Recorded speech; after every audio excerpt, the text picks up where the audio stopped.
Blink twice if I'm in danger. Well, maybe not. Let's not answer that one.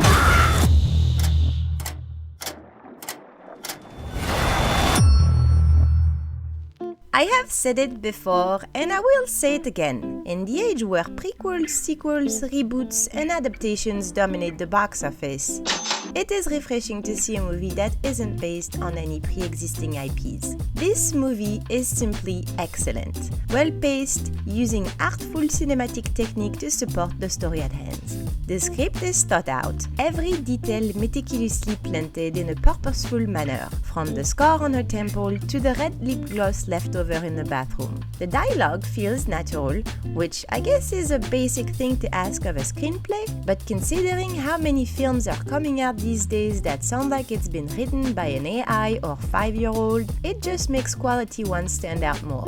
The direction is on point. Huge props to Zoe Kravitz for delivering such a well-thought-out story and navigating the task of delivering a heavy subject matter in a poised, raw, and let's face it, entertaining all as hell way. Bravo and congrats on a brilliant directorial debut.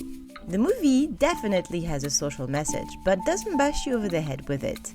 It is violent and disturbing when it needs to be, but not in a gratuitous fashion. And it uses an appropriate amount of gore that is justified to satisfy what the story has set up.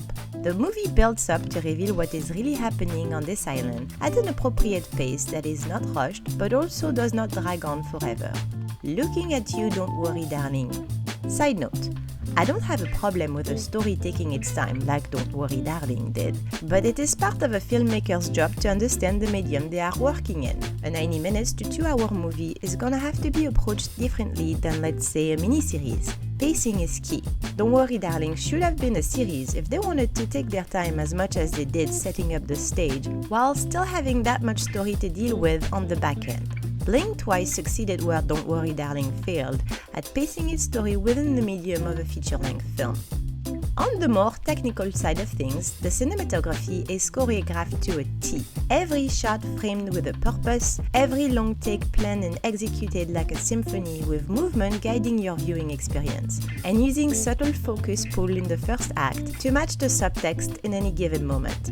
The visual editing is used beautifully, revealing information as it wants and only when appropriate, aptly switching back and forth between fast-cut sequences and letting some of the longer takes tell the story without interruptions. The first time it shows the "why are we running" moment is so well integrated into a party montage. Bravo for all those small details.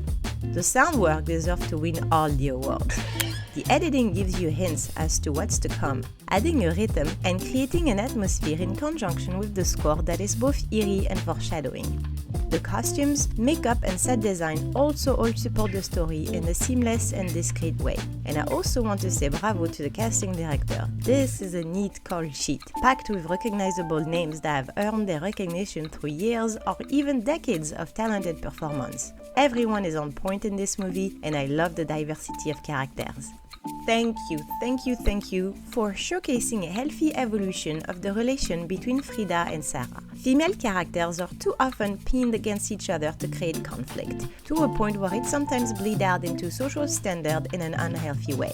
We need to see more of this. Women who may not like each other at first, but can in a heartbeat band together and approach a bad situation in a smart and brave way. I love how clever they are examining what would happen if they could even call the police instead of acting harshly and impulsively, and finding a way out of their predicament by working together.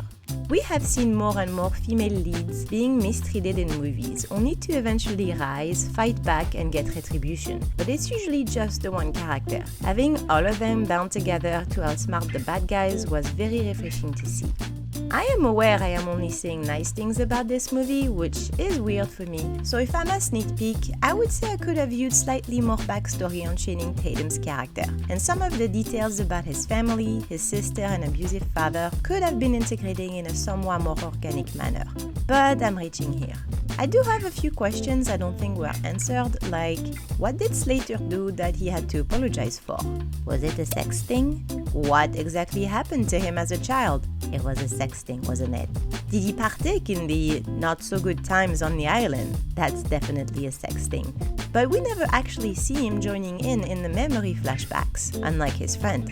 Also, the picture of the old white dudes with the gift bags seemed to imply Slater was running some sort of rape club for the wealthy assholes of the world, but all the girls remember only involves the people currently present on the island. So was it an open invitation or just for close friends? Or both, depending on the night? But at the end of the day, none of this really matters in my opinion, because this movie is not about him, and answering all these questions would have given his character more importance than it ought to. A few random thoughts. My friend and I appreciated the trigger warning at the start of the movie. We went into it not knowing anything beyond having seen the trailer, and I have to say I was assuming this movie would be more of a straightforward thriller, maybe with some ritualistic sacrificial elements, so having that warning up front was not a bad idea. Slater's beard looking so dry was a nice touch, adding a subconscious uncomfortable layer hinting at the fact that you should not want to kiss that face, no matter how attractive Channing Tatum normally is. Frida and Sarah realizing that none of them knew those people before, that they essentially got on a plane with a bunch of dudes they did not know, and recognizing this was stupid as hell was a lovely moment. I was right along with them because of the way it was presented to us, the audience. We believed that to be true too. That pendant clinging while bouncing off their manly chest is going to give me nightmare and anxiety for a while, but in a good way I guess. Gina Davis's character asking for help as she is dying and Frida responding, "Bitch, I tried," brilliant and just perfect. Showing Frida dragging a body out of the burning building at the end in a way that lets us assume she's saving Sarah since she was tied up only to reveal she's saving Slater is the kind of subtle twist that makes this movie stand out as more unique than the average thriller. Very satisfying ending. Most filmmakers would have just been happy to end it with the two surviving girls staring at the burning house. So I appreciate taking it a step further and having Frida completely turn the table on Slater, making him her own puppet for her own agenda, and what I'm assuming is a force for good.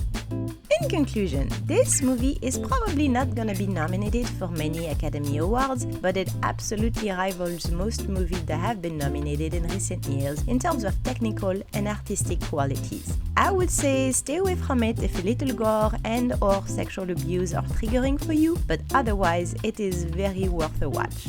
Or two. Please like and subscribe so I can make more videos. Okay, bye!